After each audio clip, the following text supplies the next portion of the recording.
In today's video, I'm going to teach you how to delete a page on Wix. Whether you're reorganizing your site or simply cleaning up, deleting unnecessary pages can help streamline your website. So let's dive in and take a look at how this is done.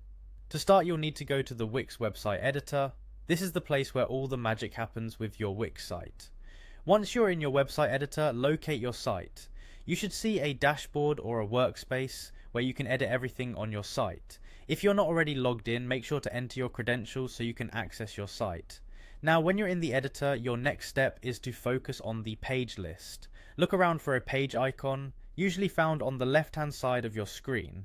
This is your sitemap, and it shows all the pages your website currently has. It's essential for both navigating your site and managing your pages. Once you have found the page icon, the next step is to identify the page you want to delete. This requires a bit of consideration. Make sure this is a page you no longer need, because once deleted, any content on it will be lost unless you back it up beforehand. Click on the page name in the list to ensure it's the one you want to remove. With your target page selected, look for a small icon, often represented by 3 dots or a small down arrow. This typically signifies options or settings related to that specific page.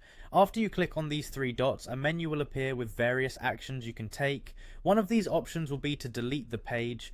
Go ahead and click on the delete button. At this point, a confirmation message might pop up asking you to confirm that you indeed want to delete this page.